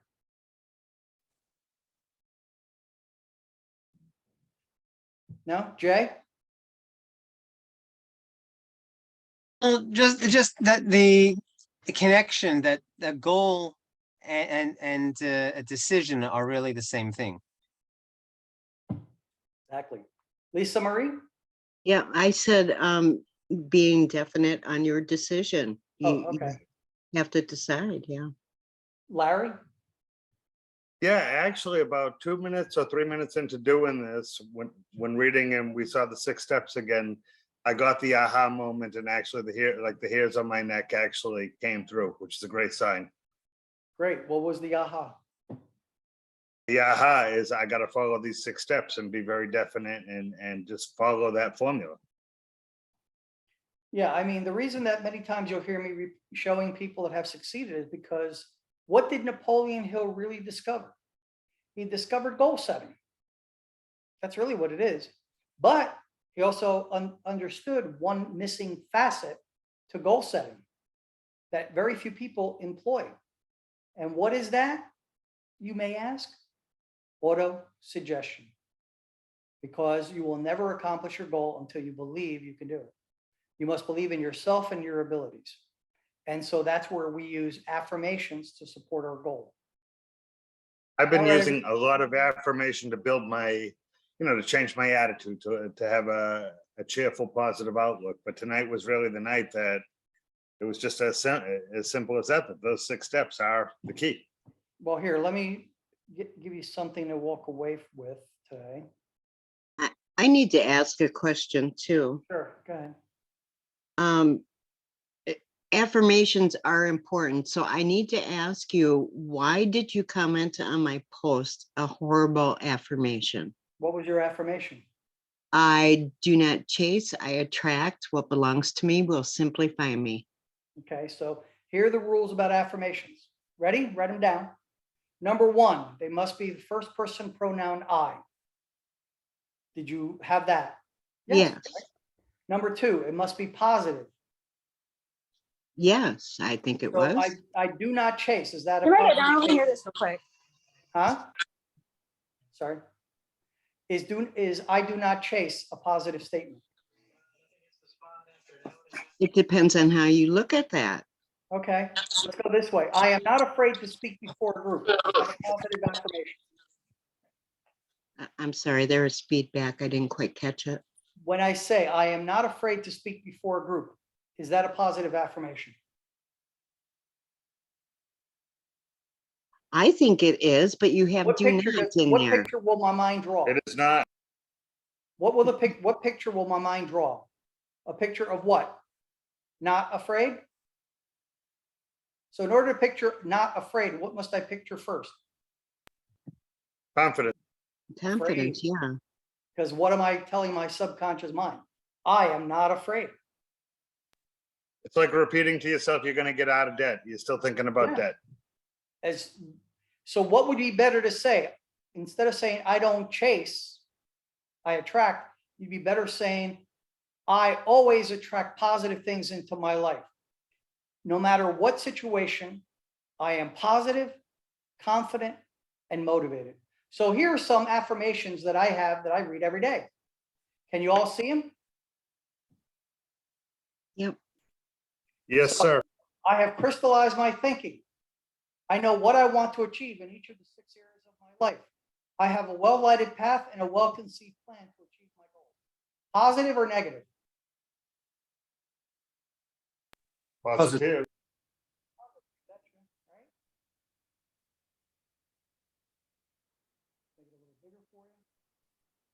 Okay, number 2, I have a plan of action for my goals with deadlines for their attainment. Positive or negative? Positive. Is it present tense? So the first one is it must contain the personal pronoun I. The second was it must be stated positively, not negatively. It's all Third present. is it must be stated in the present tense. Yeah. I review my list of goals accomplished often to meet those 3 rules. Now, what's wrong with this one?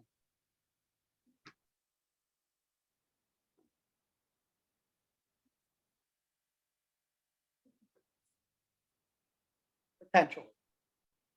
I If I don't, say I have a no, I don't if I say I have Negative. a no limitation. just because you have the negative word in there, Because what you're thinking about is what is the image that the sentence brings to your mind? I can't hear you. no, you keep cutting out. I'm sorry. What is the negative connotation image that can be brought to my mind? Limitations. Yeah. What's wrong with this affirmation? I refuse to let what anyone says, think, or does discourage me. I put into action the power of positive expectancy and I persevere. What is the image? In order to think about this affirmation, what is the image that's going to pop into my mind? Negative Comments? That I refuse, but what am I thinking of? What other people say, think, or do? Right. Now, I take personal responsibility for my life and my results, positive or negative. Uh, Positive? Yeah, there's nothing negative there. Taking personal responsibility for your life and your results means that you don't do what? Blame what? Procrastinate. You don't blame others? Circumstances or other people. You're taking responsibility. My favorite, I live each day in the brilliant sunlight of positive expectancy. Is that better than saying, what a miserable day? Of course. I am self-motivated and goal-directed. I magnetize the conditions I seek, positive or negative. Positive. Positive. Okay. I am a master salesperson. People like to buy from me. Positive. I am confident of reaching my goals. I take whatever action is necessary. I'm capable of outstanding success. Positive. So your affirmation was, I don't I do not chase. I do not chase. I attract. What I attract. belongs to me will simply find me. And that is not present tense, because what belongs to me will find me. That means it hasn't yet. So could you say, I attract what I attract? I magnetize the conditions I seek. I attract the things that I want in life. Yeah. You can take that affirmation and turn it into a positive one very easily. Mhm. What we know is that according to a scientific study, we know that 62% of the acceptance of all ideas comes after the sixth time they are presented. Presented, and presented, because we're not going to remember anything we just hear one time. By tomorrow, you'll forget 90% of what we talked about. We're Yeah. going to have to hear it repeatedly, where it doesn't just get into our head, it has to get into our heart and our soul and our emotion before we can go out and take action on it. And that's why people that read a lot of books only once never take action. You must take that book and memorize it. And yes, that's old school, but guess what? It's the only way that you can internalize something. How many times do you think a minister, a priest, or rabbi reads the Bible or the Torah? Once in his lifetime? Mm-mm. What do? They do what? It's called what? You read it every day, repetition. And what is that called when you read something every day? Auto-suggestion, repetition. Yep. So they are studying the book. Mhm. In order to study it, it implies that you're reading it more than once. And that's how you gain understanding. So has anybody here ever read a book once and then they read it again later on and they got something completely different from it? Absolutely. Absolutely. Did the book change or did you change? We did. Because here's how the mind works. You read the book and you're focused on a particular problem or situation. You find a solution to that problem in the book, an aha, like Larry had. Now you go back a month later and you read it again. Are you in the same mindset?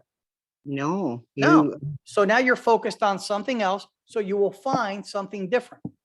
Each time you go back and read the book, you will find something different. Yep. Because the way the human brain works is it's a goal-seeking mechanism. And all it needs is the information. And why do we need to repeat positive affirmations? Anybody know? So that it goes to your heart. So you believe Here's it. two things before to close out. So in life, you have control over two things. One is your attitude.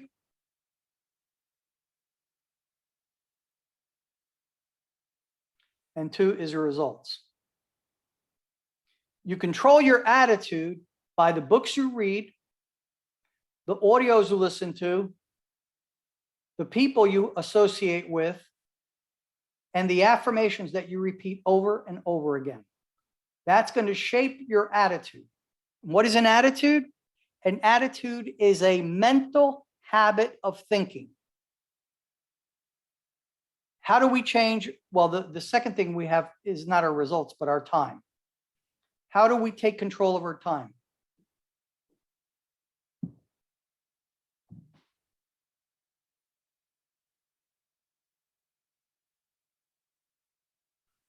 We control our time by the goals we set. Because if I have a goal to become a millionaire, and I have a list of all the actions I have to take, and I review this on a daily basis, am I going to be closer or further away from accomplishing my goal? I posted recently that losers focus on their problems. Winners focus on their goals.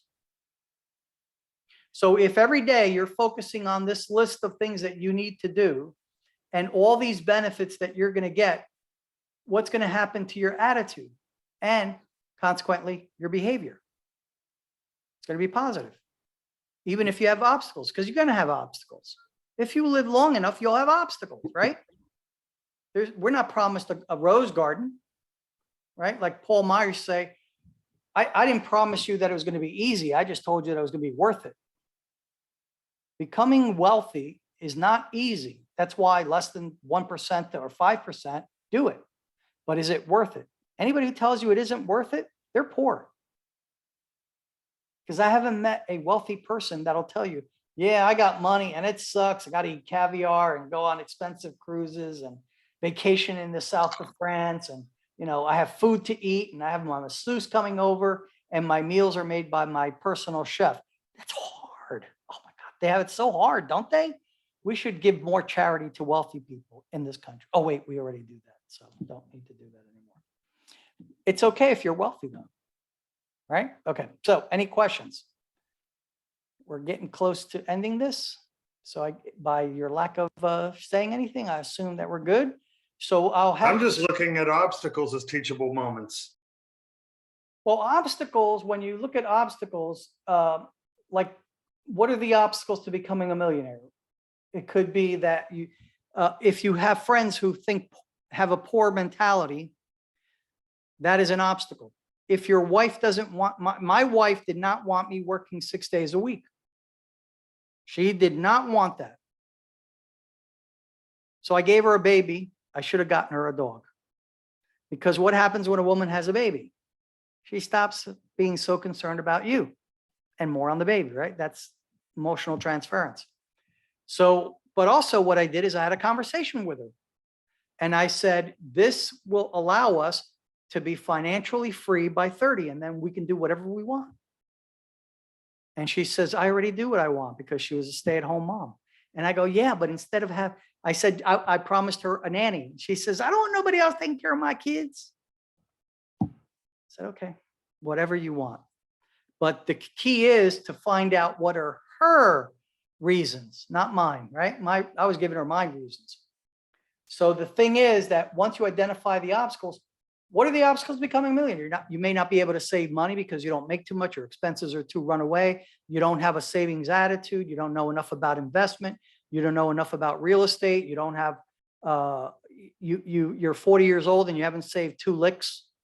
These are all obstacles, but we don't, the purpose of this forum is to get you to face reality and not wait till it's too late. You know, if you're 60 years old and you don't have money saved for retirement, you're in deep shit. So you got to come up with a plan. You got 7 years before you max out your Social Security. Now, in my lifetime, I've earned over $5 million.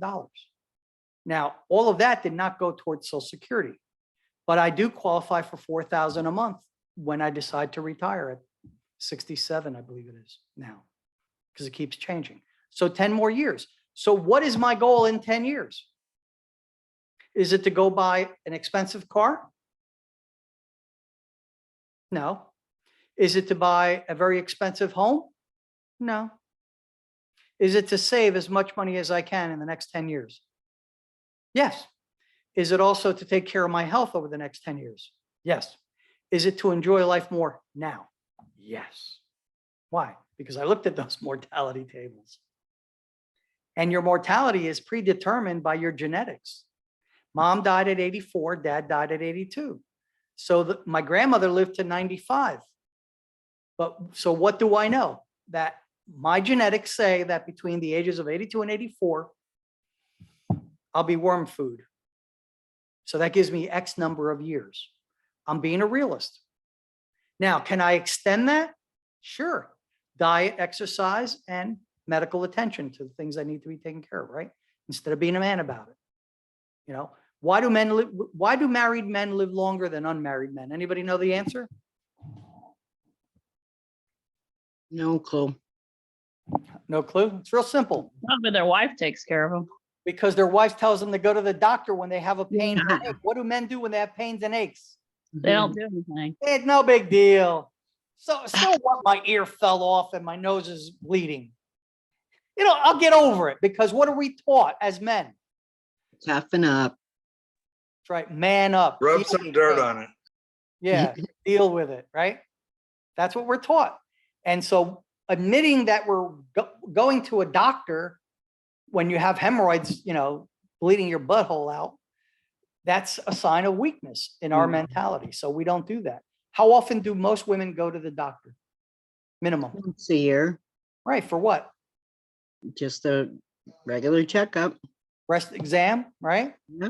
At least Mhm. once or twice a year, most women. Pelvic if it- exam, So yeah. why is breast cancer the most easily cured cancer? Detectable early. You can detect it early. Do you know what the number one killer for men is besides heart attacks? Isn't it Prostate? Prostate. prostate? Yeah. Yeah. How hard is it to determine prostate cancer? Cough. Think so? My dad had prostate cancer. It's really not that difficult. Where does it show up? Colonoscopy. Colonoscopy, correct. And what do most men don't do? Colonoscopy. Why? Because they don't want nobody sticking anything in their butt, right? All right. Anyway, all right, so we'll keep it clean. So I will send out these forms for you to use. If you don't, I suggest that your first goal using this form be a short-term goal, no more than 30 days or a week. Pick something that you've been procrastinating on and write it all out just to go through it as an exercise and then get it done. For me, the first one I did was to make a certain number of sales in 30 days. But then my wife told me that the garage needed to be cleared out and I kept telling her mañana, tomorrow. And so she made me put it on a goal sheet. And she made me post that goal sheet on the refrigerator door to remind me. And you know what happens when your wife is reminding you every day to clean out the damn garage? The garage gets clean. Yeah. So pick something that you've been procrastinating on, something that you want. Like for me, recently I just created one of these for finding a dentist in this area because I've moved here and I haven't found a dentist. I went to my dentist last year, but he's an hour and a half away. And, you know, finding a new dentist is one of those things that men don't like to do for some weird reason. So I had to use a goal form. So do it for that if you have to. It can be for setting up a savings program to find, we're learning more about real estate, et cetera, et cetera, et cetera. So everybody have a great night. Enjoy it. And I'll have that recording up for you by tomorrow. Thank you. Good night. Good night, everybody. Thank you. Good night. Have a beautiful week. You too. Oh, there.